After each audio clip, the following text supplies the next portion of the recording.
screen was fucking fantastic. The interface was beautiful. Yeah, I love the fact you reskin the interface. Nice reskinning too. Get the 351.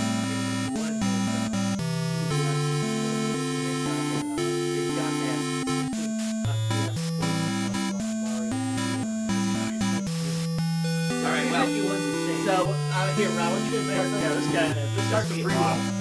This has to be off. I'll not give me a You think this one? Sure. Dude, that's what we've done on this show. All right, so you want to explain the story? Well, which part of the story? Wait for the pre-roll.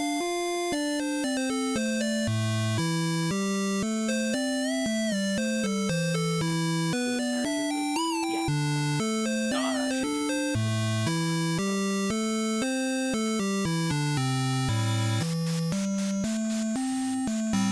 But there's a few things similar.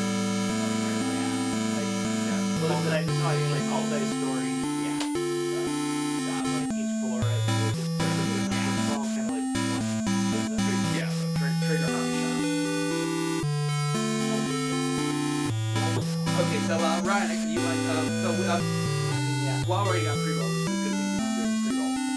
If my memory serves me. All right, if you remember, so again, So we're we're- coming back to the band. Yeah, she And, knows. we're in a multi-level arcade slash video game. No, it's an arcade. No, Like each full electronic. level had something a little bit different, like games. And we're three rather large guys in a very small elevator. Yeah, like 6 levels. The elevator is like It felt like it. cooler over there. And you get the elevator, and I believe we forgot to go down or something, and it went up. All the way to So you're stuck. on the other end. I got some kind of special stuff. That's a good way of putting it, actually. Oh. Yeah. So sixth floor is the hentai floor. Really? Yes. There's like a hentai There was a floor. whole floor dedicated Oh my to god. dating sim. Oh yeah, I'm like, oh, this software. Yeah, there was tons of software, so we thought, we're not sure. Yeah, we're just. PC software. I'm like, holy crap. So we get out to look into it. It's obviously because it's got a whole. It looks like it's got a whole bunch of software. Yeah, it does. I'm like, you would think this is all DLC, but no, over there it's all. Oh yeah, I mean it's scary the amount of games they had, and then they got like the figurines there. I think so. They pick up the Oh, that would have been nice. No, but we couldn't leave that floor without getting something for the studio. They're like, oh, you're on this floor, you can't just take it. Oh, the old lady and the young guy getting off. Oh, yeah. It's like, wait, On the floor. Yeah, that was just uncomfortably weird watching it onto the elevator. I mean, It was an experience that I'm glad we had a chance to We just watched check out. Elon Musk's baby. But yeah, they when you got the elevator, reminded me what floor you were at, too. If I remember right, the doors were like every door had stuff on it. markings on it. Yeah, But it's like this one, like, oh yeah, I'm on this floor. No shit. Well, again, like I said, the rest of the store is like electronics and video game systems and lots of software, blah blah blah. It was a great store actually. It just had one floor dedicated to more adult content, Game Bus called. Well, the floor at below was almost a little like that, but it was tapered. Yeah, probably. I would say that's probably realistic. So would you say that the ratings got older and older as it went up? Yes, it did. Top floor, elder porn. And then Nintendo Switch was on ground level, so. Or 2. You really, you really don't want to okay it on. Evidently not. So hopefully it's what we thought it was. But it might be. It may be 14 for all we know. Because I mean, you send me something cool. Well, this is for the studio.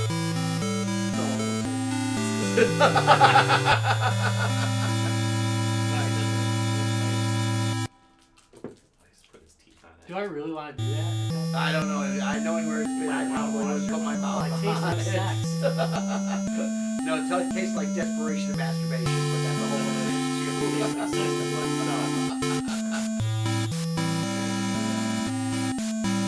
I don't even remember what it looked like. And it was on kind of a, oh, hey, what's the strap? I don't remember better for the studio. They required you to buy something. Yeah, exactly. You're on that board now, man. We'll just say the one that I gave you. Really? Well, I think it was kind of what it might say. I think it does need a little taste. I told you I got a game off of Really? I like it. Hello? Nice. Alright, here we go. You ready? Let's see. Let's see if I honestly don't remember. Oh my! Oh, I do remember now. Oh my! Well, that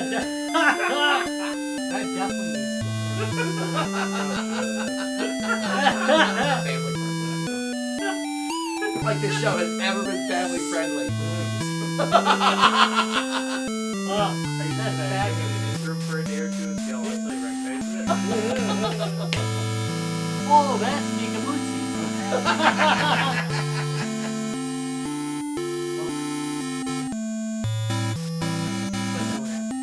Yeah, I'll go with the studio next. We'll give it a little bad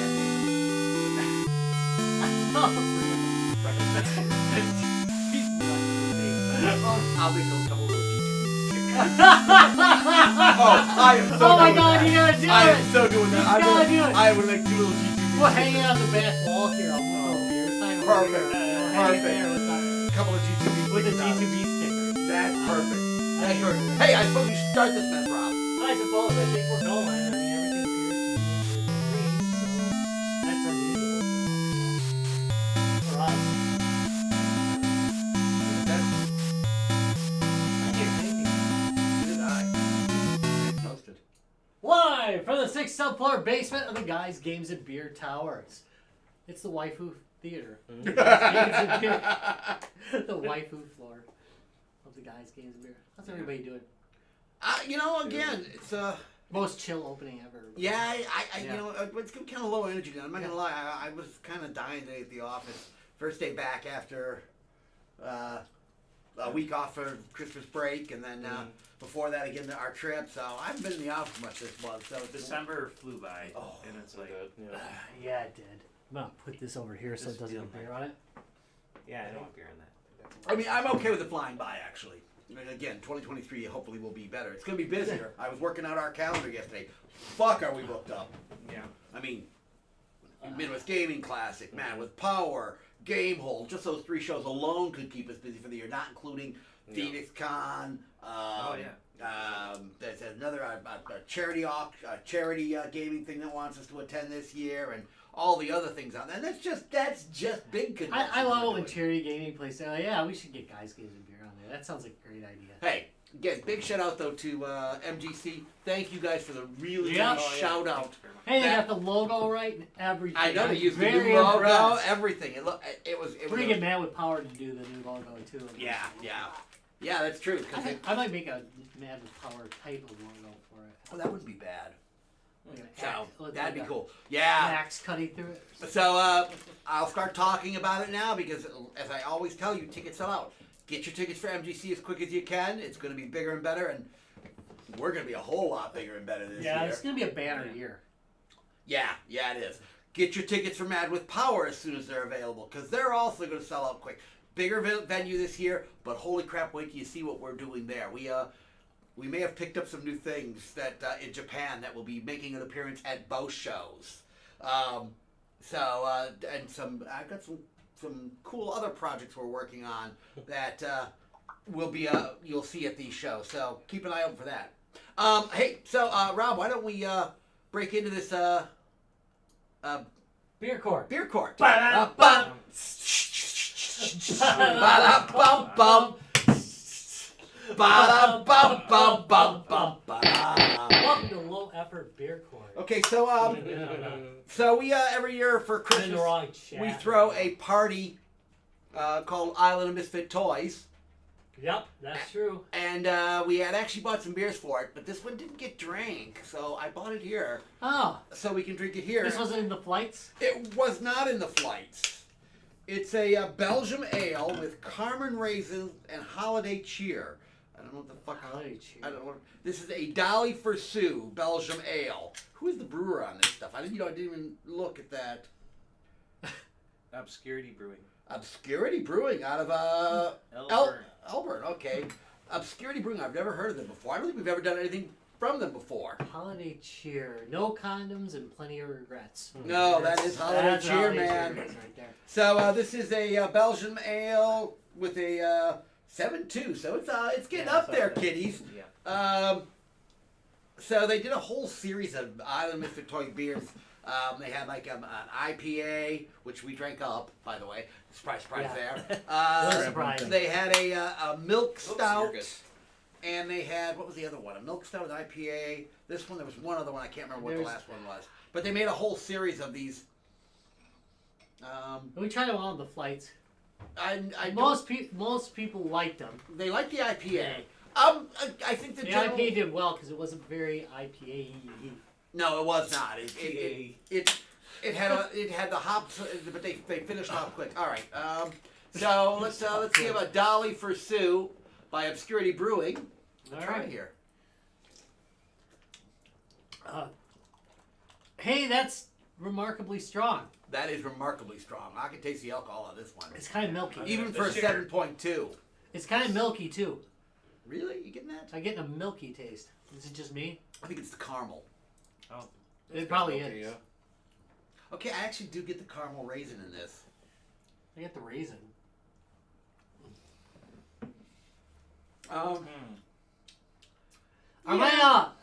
My taste buds are just shot. I think they're my value of a beer is utterly useless. felt the caramel on the top of my mouth, the raisin on my tongue. Okay, It was that's weird, but- it was like I almost felt like Let me go on. it was almost like it was both were put in at the same time. like a raisin on my tongue. it- Oh, there with the raisin. Heavy raisin all of a sudden. Oh, really? Okay. Yeah. That's in the aftertaste. Quit sipping for a second. And let's let it sit for a moment. Let's sip for a second. A lot of alcohol in that, man. I get the alcohol on that one. Holy crap, I get the alcohol on that one. Yeah. It's almost astringent. Oh I'm yeah, tasting and very something. raisiny. Yeah, and the very raisin. fucking raisiny. That's a Once you stealth put that raisin. alcohol, once you put that alcohol taste out of your mouth, All of a 'cause sudden it's there. I taste the alcohol. I mean, All holy over. crap, I taste the 7.2. And that's not to say that's bad, but generally I kind of like my alcohol to sneak up on me, Yeah. kind of like you do, Rob. Yeah, I know. Oh.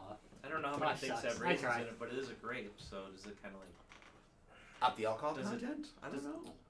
does it do like behind the scenes like a wine thing? Because it's grapes. Could be. Maybe.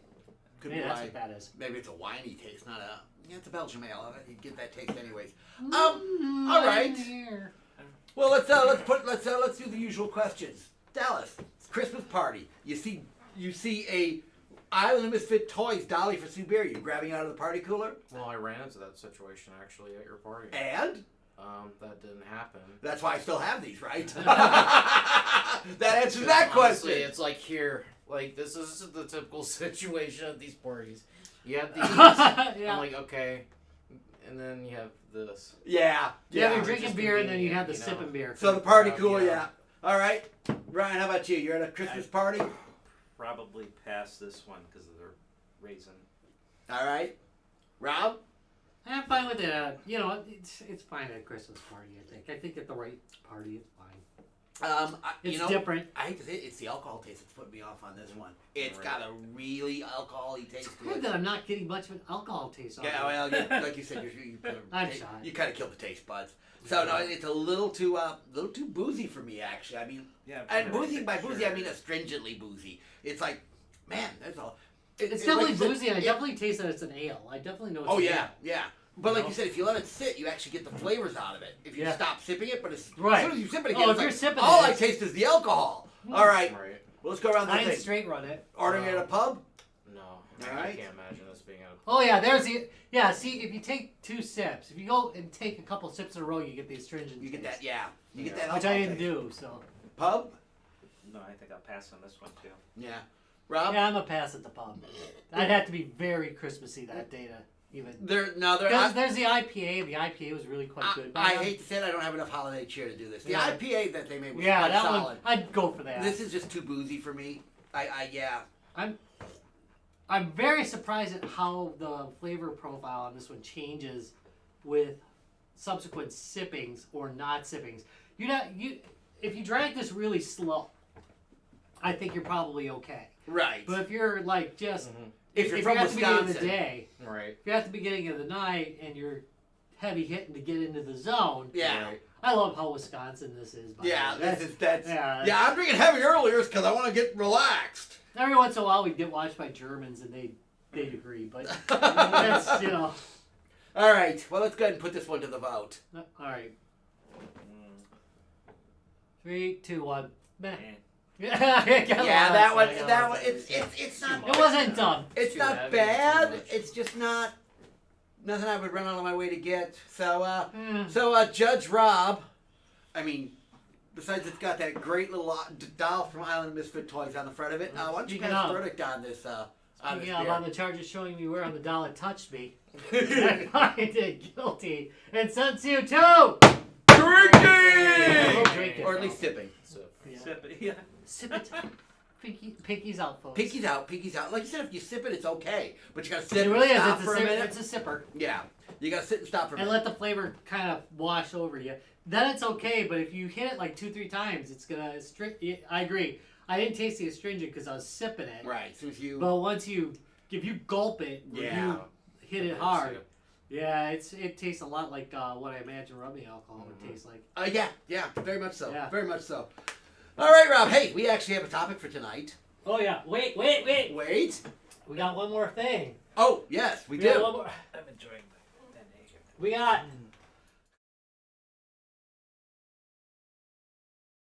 So not work because we haven't done it in a while. So the main window's all screwed up. Hold on a second though. It's okay. There we go. What do we got? Oh, well, you've been posting some other stuff. There we go. Everyone in hysterics. Twitter's ending.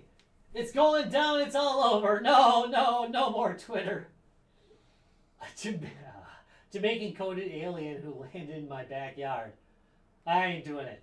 I will not do a Jamaican accent. Thank I you. will. So go ahead. Hit it. I came down that to me UFO to try one of the Coca-Cola. What? What the I love what? random shit. That's pretty random. The important stuff is the Coca-Colas. Yeah. The hell with the rest of it. Ay. So Twitter, yeah. I've been doing way less time on Twitter. Like I said, I don't really care that he unbanned a bunch of people. What I do care about is my timeline's now filled with stupid shit that I don't care about, and that turns me off. Otherwise, I wouldn't have cared. I'm fine. Well, hey, as a reminder, you can now find us on Mastodon. Guys, Games and Beer on Mastodon. Don't forget to check us out there as well. Yeah, I haven't been able to find it yet, but Come on, Rob. and I'm on the Mastodon server, the king of Mastodon servers. I don't know if we're on the main server. I don't think so because I would have found it in the Yeah. search instantly. So anyway, yeah, I'm on the main Macedonian there. There you go. All right, so hey, what is the topic tonight, Rob? Topic today is the 8-git. I I'm a speak git. one language. I know I'm a git. One language I speak. You'd think I could do that one right. That 8-bit game I played the most, and this one actually took some thought. I think number one, a lot of people talk about 8-bit games, and not a lot of people play them hardcore anymore. You get a lot of people who kind of titch about an 8-bit. Right. And 8-bit lookalikes are doing really well, but the thing about 8-bit lookalikes is They're way better than the original 8-bit Thank games. you. To be fair, they run smoother, they look great, they play great.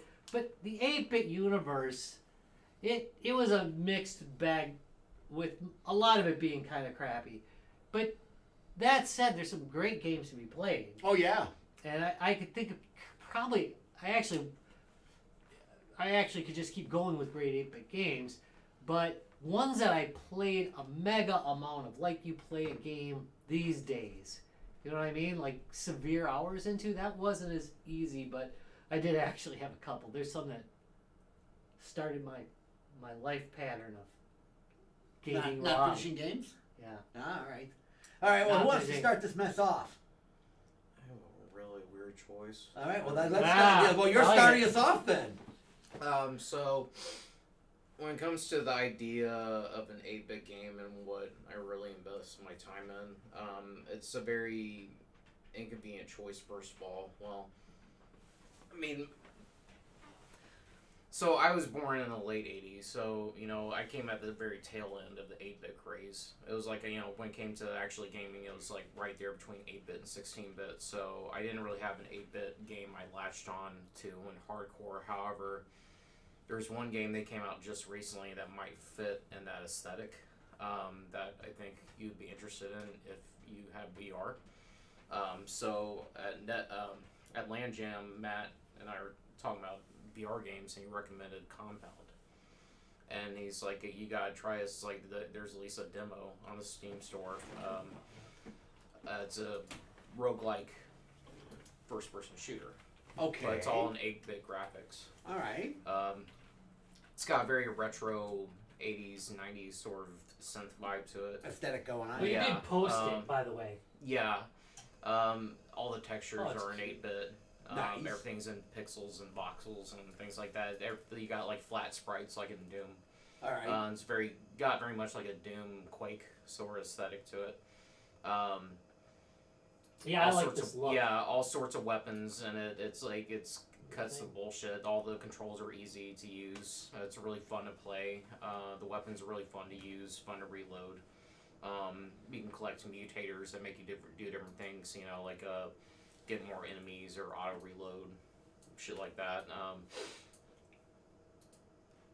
Every level is like, yes, it's got lots of levels, but you know, each one is really fast paced. I would say like it takes me less than like a minute or two to clear a floor. Really? Okay. Yeah. So it's a very fast. Very fast paced. Yeah, it cuts through the bullshit. It doesn't make you. It's like yes, I mean they're interesting levels. However, they are procedurally generated since it is a roguelike, and on top of that, it's like it doesn't force you to explore each floor. It's just like it pulls you through the action. You kill the enemies, boom, done. Move to the next floor.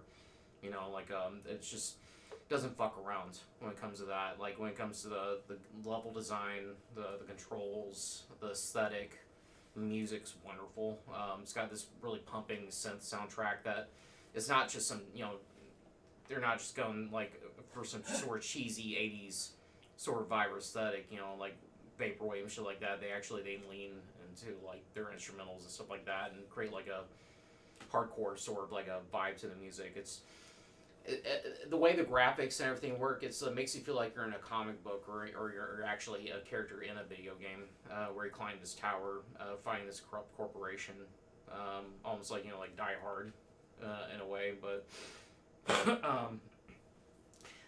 it's like the availability this is really good because not only is it on Steam, it's on the Quest store, so those with the standalone Quest headsets can play it too. It just came out on the Steam the Quest store, so the game itself actually just came out summer of last year, so This looks like a perfect Quest game. it is. It's amazing, and the sad thing is it doesn't get as much marketing as some of the other VR games. It's like you see all these other VR games pop up in, you know, recommendations, like especially on Steam. It's all the same shit that I own, and they don't promote this at all. But you know, thanks to word of mouth, you know, like Matt's recommendation, you know, like I found like the perfect gem. It's just like it hits on every single conceivable level. You know, when it comes to everything I just listed, like, you know, and it gives you the vibe that you're in an 8-bit game. Like, I don't know how to describe it. It makes you feel like you're a character in Contra, where you're like, you know, you see like, you know how like hard as shit Contra can be with like the bullet hell. It can be like all the bullets flying everywhere. That's basically what it puts you in, except you're in like in a quasi 3D space, like in Doom. You're dodging all these bullets and these lasers and shit like that. They're just like, they fly in patterns. You know, you have to learn how to move really fast, how to like ease into the combat. It's very easy to learn but difficult to master, just because, you know, each loop you do it, like, it gets harder and harder to do. So That's basically my choice. And Good call. Yeah, and I definitely, if you have a headset, it's like at least try the demo. I mean, they got a free demo. It's the first 2 levels, but I just it's Fine if they do a $20. I SharePoint. mean, I it's share- fine. I 4 share- minutes. No, just kidding. Yeah. Shareware He said model there's for it. Mhm. No. Sure. Because you can move that Move fast. Yeah. All right. That was a good one. How All about right. it? So, how about me? Nice. Right? Sure, you can go Yeah. next. So, I thought it. Oh, jeez. I said that damn fruit fly that's been going around. Please Yeah, swallow it. Please swallow it. That's been around since that Oh. sucker's been around since Around probably Christmas? Christmas. Yeah. I had beer piled up in there, and then I had too much of a headache to empty it. So So I was trying to think of 8-bit days, and I brought my new Famicom with today.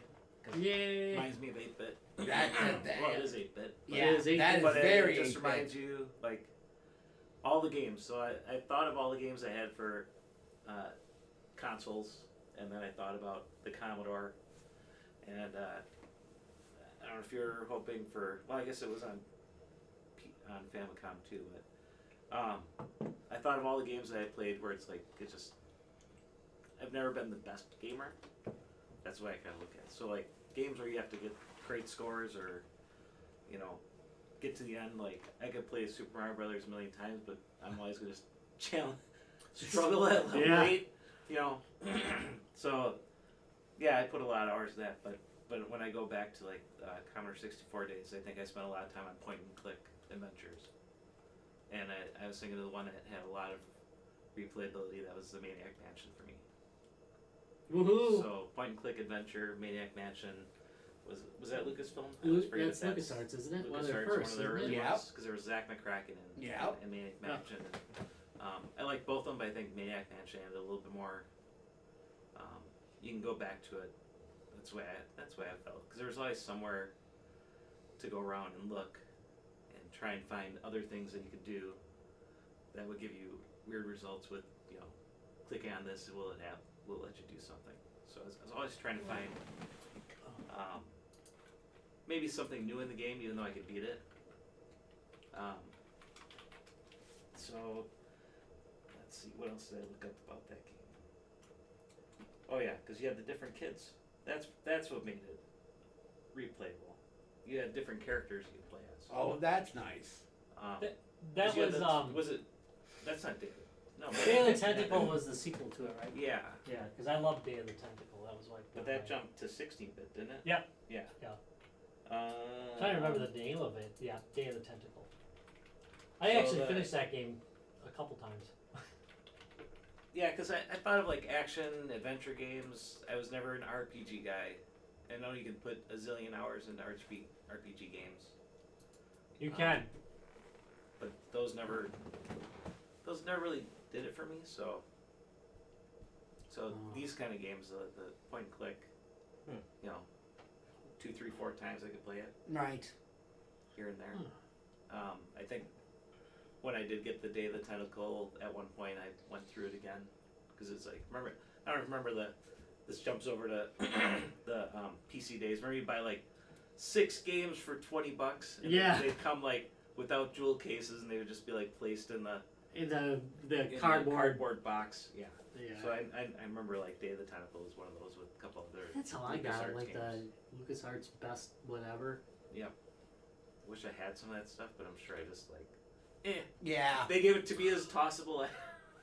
Me too. Awesome. I looked at. I bought Final Fantasy on the PC. Final Fantasy 7 on the PC, and that game's worth like a freaking mint if you got it original. Oh. I sold it at a rummage sale for about $2, I think. So. Yeah, I never sold mine. Yep. So, 8-bit memories for me are that type of game.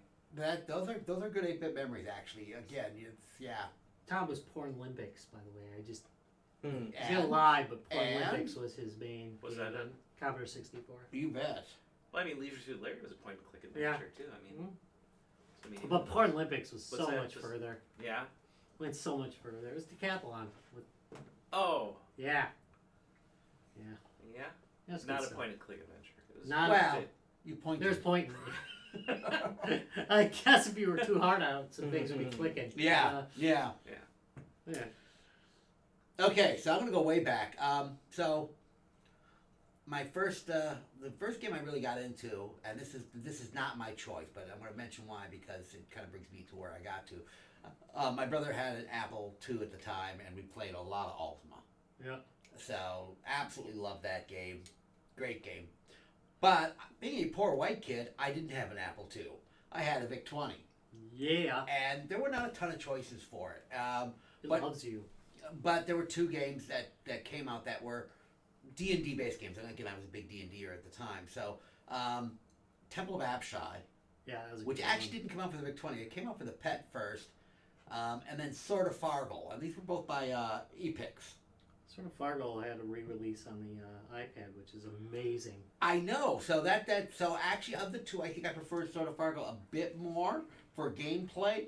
Apshai was more like classic D&D. I mean, you literally, on the VIC-20, it didn't save your character, so you literally had to keep track of your stats. It would, while you were playing the game, it kept track, but when you turned it off, you'd lose all your stats, so you'd have to re-enter your character with its current stats when you started it back up again on the game. And so, but it also, the manual had descriptions of all the rooms.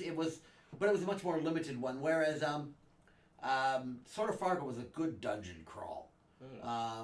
It was They probably consider it a roguelike now. oh yeah, most definitely. I really like Sword of Fargo. Of the two, I'd say Sword of Fargo was my preferred choice at the time. So, again, loading it off a tape onto the VIC-20, I got mega hours into the iPad version of that, by the way. which is interesting that they re-released it. What was that in 2009? Made by the same guy too. They re-released it onto the Apple. It was released in the Apple Store. Got taken down for a bit. I'm not sure why. It's- And then popped back up again. So it's available. Yeah, again. it's because it's on Apple. I guess Apple brought it back for their. Club. They've got their purchase. Yeah, the club. They've got their. Yeah, so you can play it on your Mac if you want. So, but along that line, though, the game is so good. In like '95, it was rated like one of the top 200 video games of all time.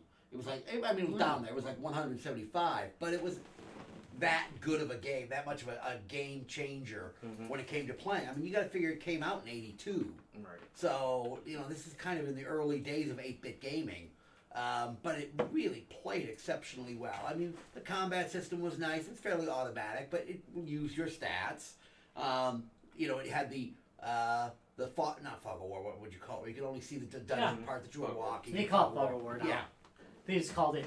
Something else back then. Yeah. But it was so you couldn't see the whole dungeon. You only saw the area you were walking in. I mean, it had a lot of cool features. The graphics weren't bad, especially on the VIC-20, considering the time.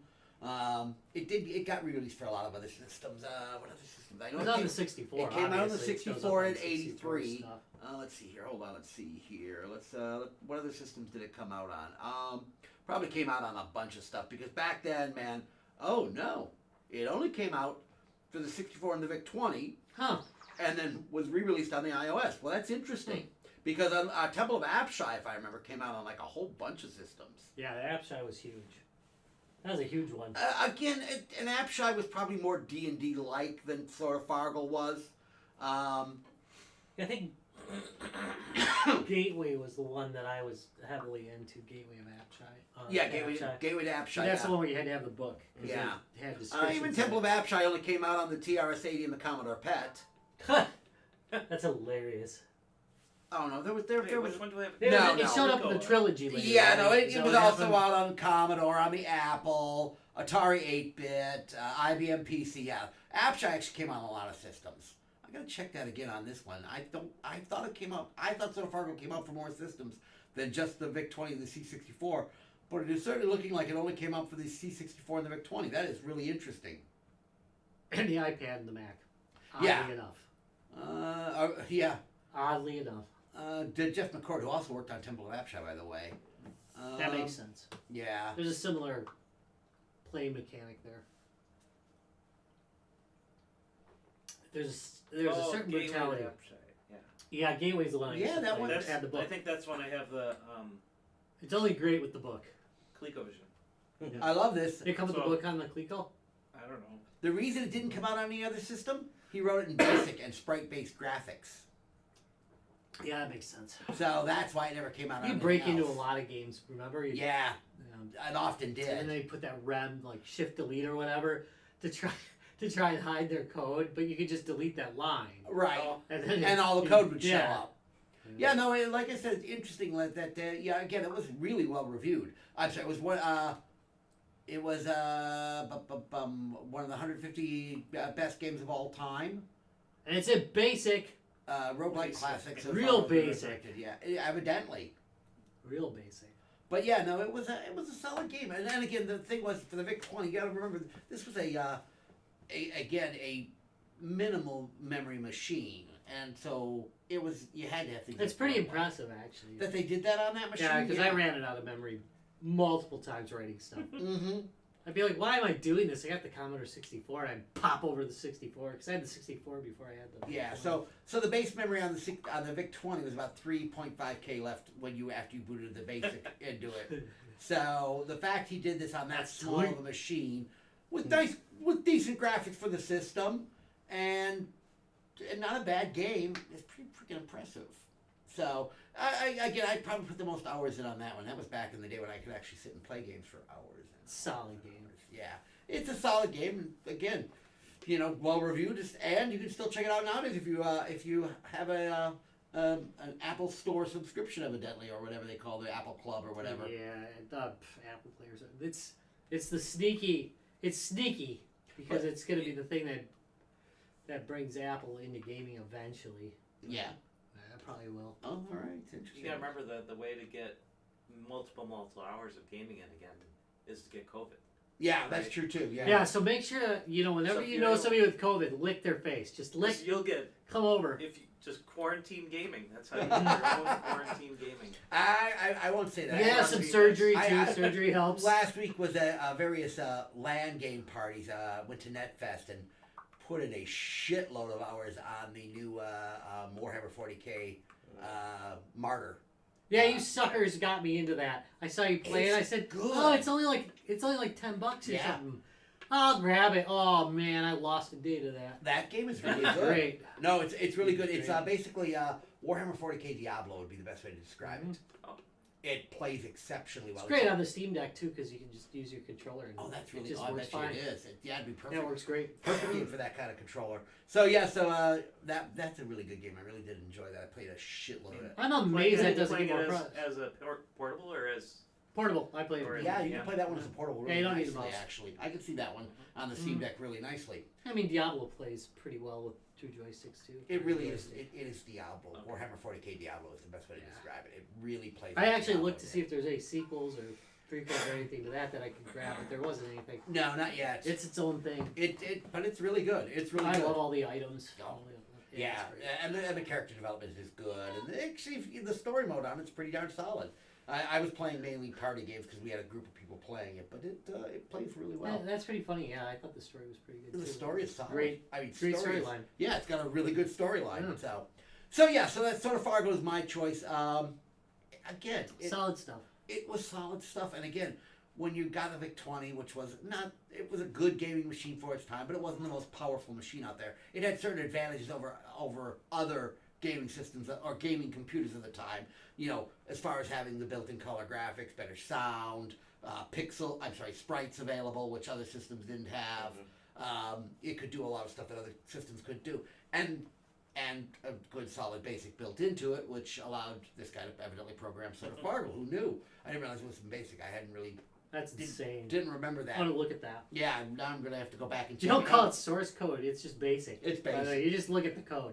I love that too. Yeah, It's not source code. It's just code. It's just code. All right, so that is my choice. How about you, Rob? What do you got for us? Well, you alluded to mine. It's funny you mentioned Fargo. I didn't actually play that much of until the iPad. The Apshai trilogy, I really loved. Yeah, they were really solid. That one I games. did play a lot of, but I think the game I played most easily was Ultima 3, Yeah, which was, that's like the de facto. That's Lord British. yeah. That's So the in king the of in the adventure 80s, gaming. Lord British was the king of adventure Because gaming. he had the name that he went by, Lord British. I love that too. I mean, that was a great handle for him. So so he developed And he the would dress up, Ultima too. series. which were groundbreaking. Yeah, one was very impressive. 2 is okay. 3, however, was it. This is the beginning of them really getting onto it. Number 1, the music was amazing throughout that game. Boom, boom, boom, So what boom, system were you playing this on? Oh, it's 64. All right. The only way to play. Yeah, I agree. If you played on the Apple, you were only getting a quarter of the story. I told the them music Apple was not II as friends good. that. Yeah, that sounds like You're right. crap. The music was really good on Chippy. the 64. Yeah, and the color wasn't as good. The Commodore 64 version, I would say, is the de facto version to play. You should play the Commodore 64 version if you're playing it. Great soundtrack, a lot of depth, a lot of layers of things going on. I mean, they did a lot of alluding to different songs and different. So the cool thing about the Role Ultimate games choices. versus the Sword of Fargle and the Temple of Apshai is they are set dungeons. They're not it's not roguelike. It's truly the dungeons are fixed. Your character is fixed. You actually level up your character. You can sail around a ship. Permadeath, by the way. Yeah. You die in that game, man. You have to start from scratch. Make a copy Oh, of your yeah. make a copy of your save file. Yeah, yeah, yeah. Don't get wiped out. Don't get wiped out. Yeah, right. And take out a. You could sail ships, which up until then, when did that ever happen? So you jump your crew onto a ship, and then you fight on the ship. Somebody tried to board you, and you were fighting on the ship. It was insane. Talk about the packaging. Never Rob. saw anything, huh? Talk about the packaging. Oh yeah, the pack. Oh yeah, that was, by the way. I did buy it. Like, I bought the game. Yeah. And inside number 1, they had the different codex stuff. That was interesting. It was neat. It was on parchment paper. Mm-hmm. But the best part of it was the map. This map was a cloth. map. They don't give Yeah. you anything like this anymore outside of like a $200 Right. $200 thing. But this is just Kickstart a game. standard game. Right. This is just the game, and it would give you this beautiful. And it was beautiful. map. I still have mine. And you could look at that's how you judged where you were in the game. There was no like in-game map. No. You were literally looking at the map that they Mhm. physically gave you, so that you could go through and figure out where you were on the continent. You know, I They're playing can it. take that and frame that now that I think about it. Right? Get a proper frame for that. I used to have a couple of the maps. map is beautiful. I mean, it really was a work of art. It was well done. Yeah, yeah, and like you said, the cool thing is, it is the map for the game. Mhm. You could tell where you were on the map by looking at the map. Right. So, But you were managing. You were managing everything. You'd make campfires. You had to eat. You had to.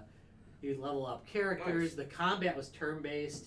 yeah, It had pretty much everything the modern games have. They remade it on the NES of all things. It was just weird. It was weird seeing it there. that doesn't Not look the an odd same choice. game. Yeah, that doesn't You look had to an pull odd- everything from menus. It was cool. It was neat, but it wasn't the same. There was a sense of being there that I think games don't really get anymore, because Right. you always had it was a feeling that something was going on in the world when you weren't there. Yeah. Mhm. And that is one of those things that you don't get a lot in games. That feeling that things are going on. Remember an Atari on Adventure, when the bat would occasionally just fly by with something? Right. It gave you that illusion that there's stuff going on in this world that you're not Right. seeing. Mhm. That And that's happening feeling in was real time. amplified Right. 100 times. But it started me on this thing. I never finished the game, even though I got 1,000,000 hours, because I never wanted to finish it. I never wanted it to actually be done, so I never finished the game. But I easily could have wiped it out. It was everywhere but. Right.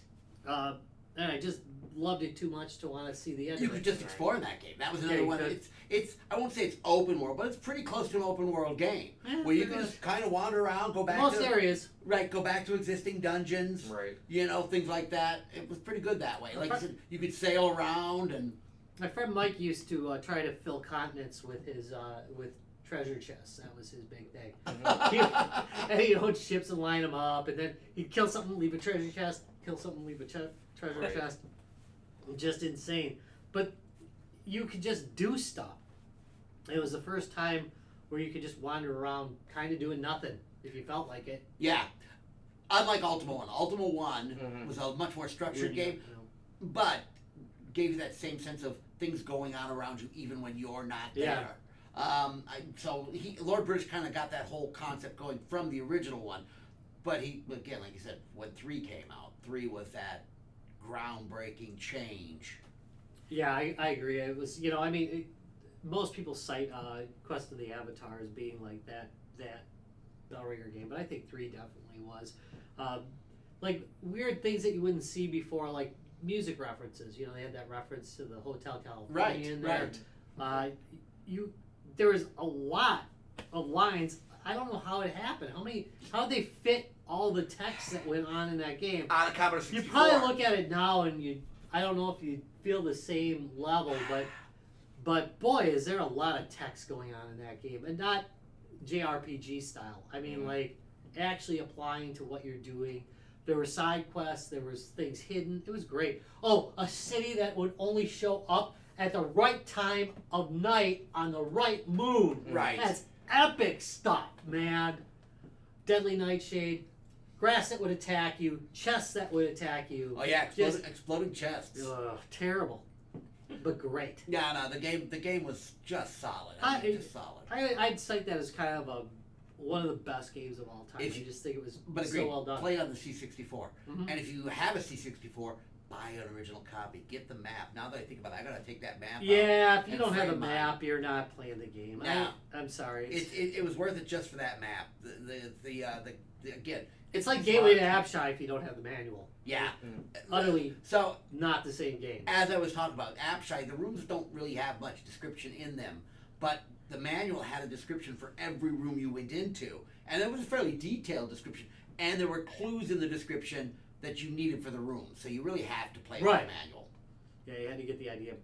That's when you went into that the Sphinx, that was really cool, because I think it's the first time that you really felt like you were going into these hidden places in Egypt. That was awesome. Yeah. There was a Sphinx you walked into. That was cool.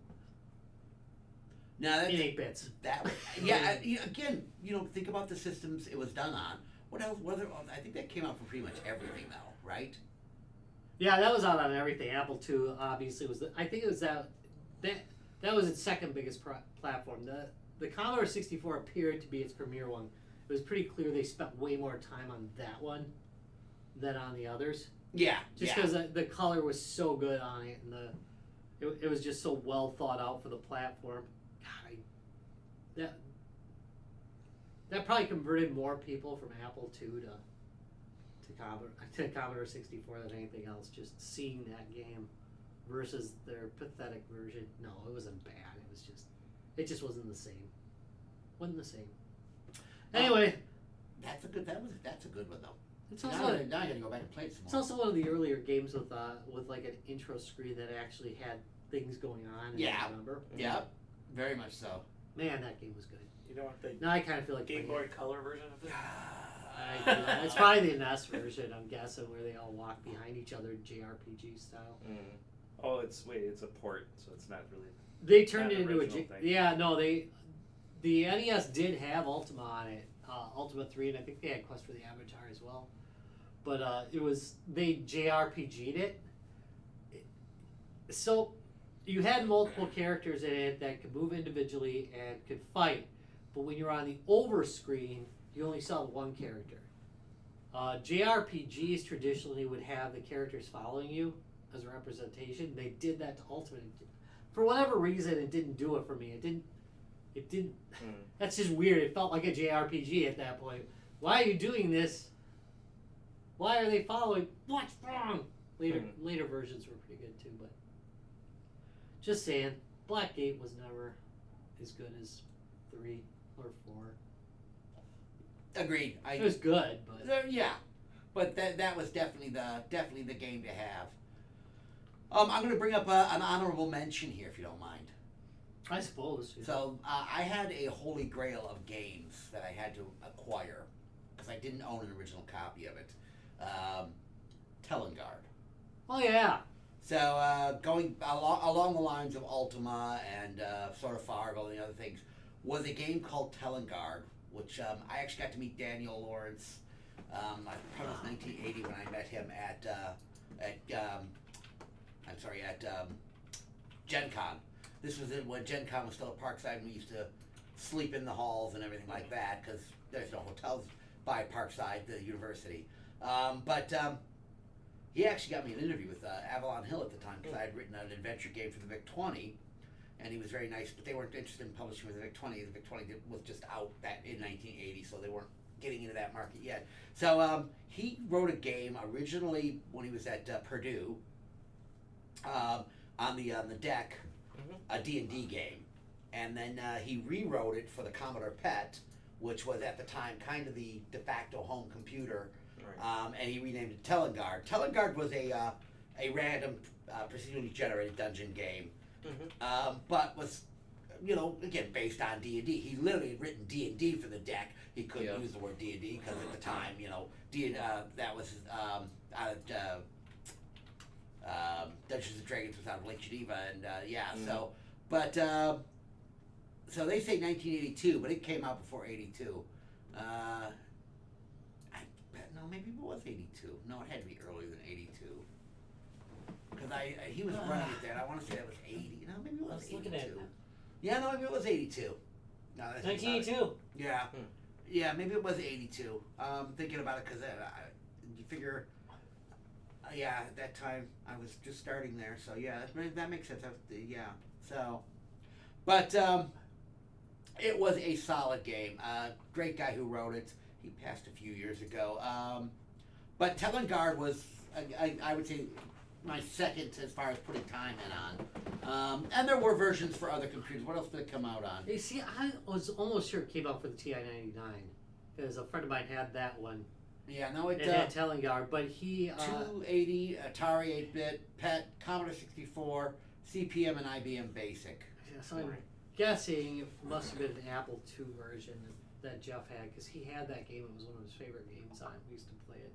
I still thought it came out before that, but I guess not. 82. I guess I remember it being a big name. It may have been the year 82 would probably be right because me and Jimmy went to Gen Con that year. We ran a few dungeons. I had written stuff for the VIC-20 because by that time I already had my VIC-20 for like a year. So I was writing stuff. Like I said, he was very nice and got me in with the Avalon Hill people. Avalon Hill used to be the definitive one for D&D, wargaming, all that stuff. They had done a lot of what we call bookshelf games before that. Things like Storm. Oh God, what's the? Why am I drawing a blank? Jesus. Stormtroopers, Mech Warrior. They did a whole line. They had like Panzer Blitz. They did all the classic and sci-fi bookcase games, the actual board slash counter games. They produced video games. And then they got into video gaming, and they did one for the 2600, right? It was Avalon Hill. I don't know. That's a good question. I think it was Avalon Hill was one of the early crossovers to computer gaming. They were a fairly big name in gaming. I mean, they've been making games for years. I mean, they did all the historical war games. All the Starship Troopers. They did Starship Troopers. They did all the sci-fi games. They had a really good library, and they crossed over. And I think Telengard's probably their first crossover. Well, hell, into computer gaming. They did 5 games on the entire 2600. Really? I've got one of them. Holy shit! That surprises me. They did that many. Yeah, London Blitz was the one that I remembered from the 2600. I got that. There's a list of like. They were not Avalon Hill's Atari games were. They weren't like adventure games though. They weren't like their board games. No, their board games. Their board games were very, very rule based. But so a few years ago, I was very lucky and found a physical copy of this game down in like South America, and I had it shipped up here to the States. Oh, I wanted a copy of this so bad. Right. In fact, at one of the very first MGCs, I displayed it on an original PET. Because that was kind of one of my holy grails. I had a few holy grails in the gaming world. That was one of them, is to have an original copy of that. So I managed to get an original tape copy of that and had that shipped up to me. So, and the PET was another one of mine. That and my CD. Oh, SSI was the other one I was thinking of. Oh, SSI, yes. Yeah, that was throwing me off. Yeah, they actually World War 2000 was the one I played. So interestingly enough, a lot of the early computer game companies in the 8-bit days were war game companies and board game companies who got into it. Logic-based people. Yeah, very much so. A lot of their games weren't very graphic intensive to start Yeah. with. So they were rule based and simple rules like dice rolling or card drawing, which is really simple to do on a computer. You don't need a lot to do that. You're not moving graphics around, blah blah blah. So, Right. so to convert a game over like that was fairly simple to do. So, but yeah. So again, that was one of that's one of the more, from a standpoint, not necessarily the one I put the most time in, but one of the more influential games in a lot of ways on my life. So.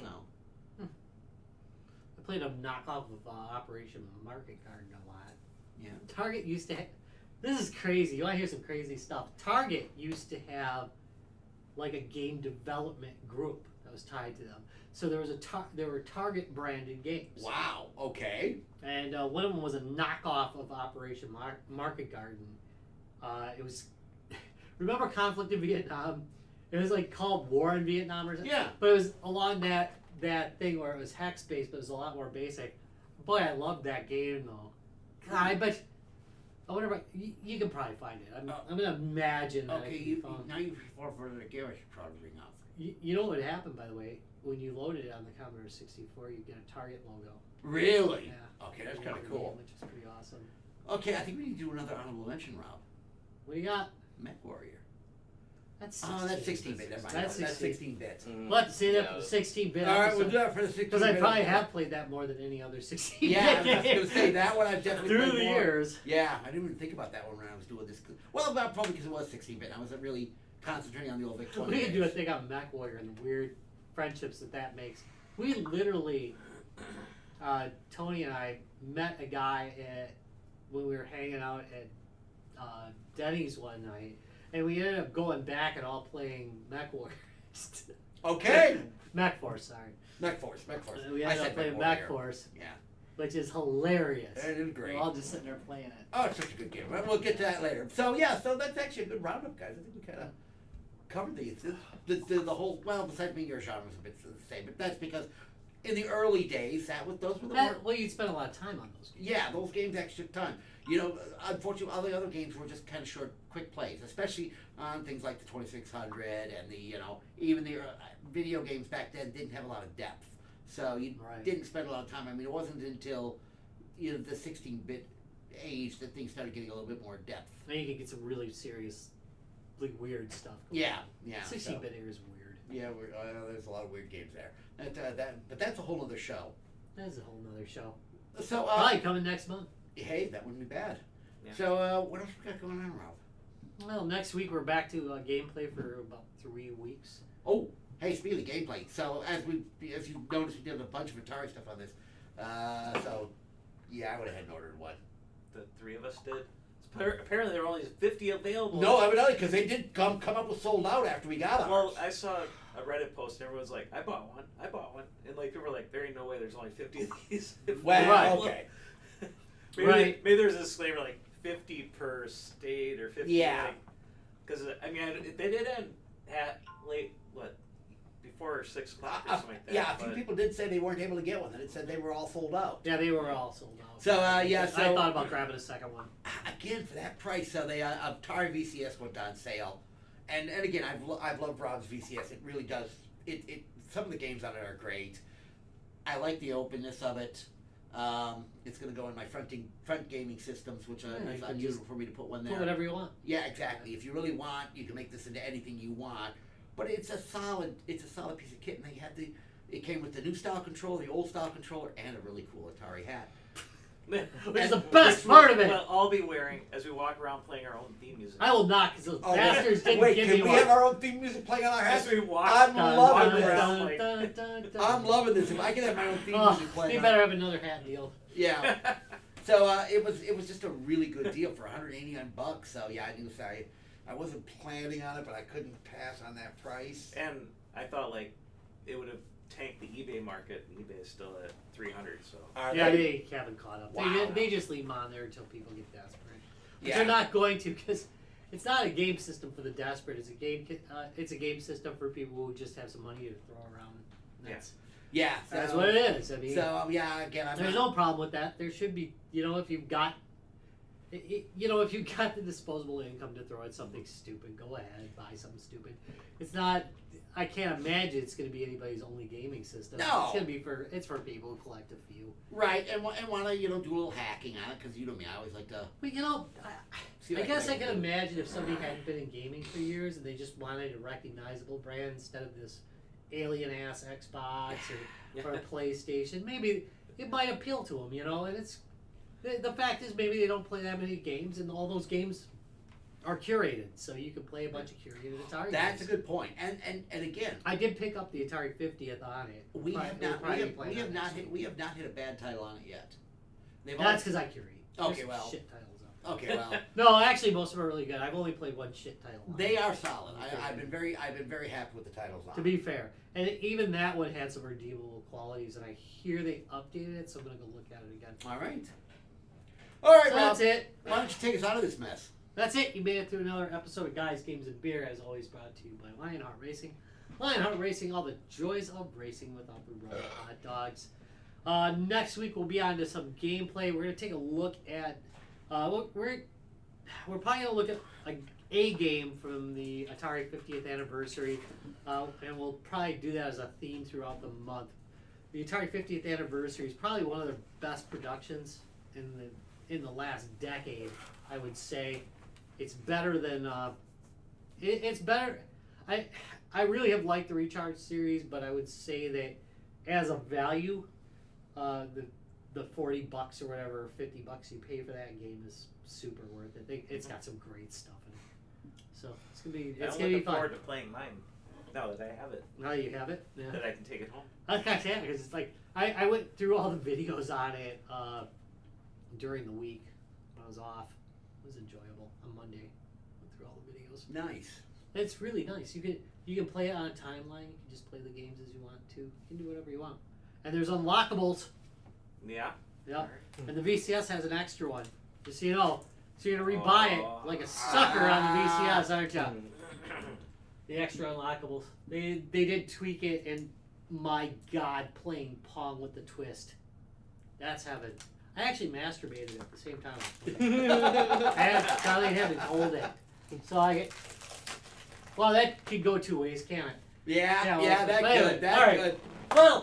Well, there you go. We've got another super classy episode of Guys, Games, and Beer. Wrapping it up. Wait a minute. If it's a super classy, wait. Don't do it, Tom! Don't get us YouTube kicked off of cancels it. Facebook. YouTube probably wouldn't care. Don't! Oh, As far as you can go. That's as far as we can go. Sing the Camel Toe song. That is a serious camel toe. That's some serious. So hey, look for this on the. That's about as far as I'm gonna go. That's it. On the studio walls. Woo!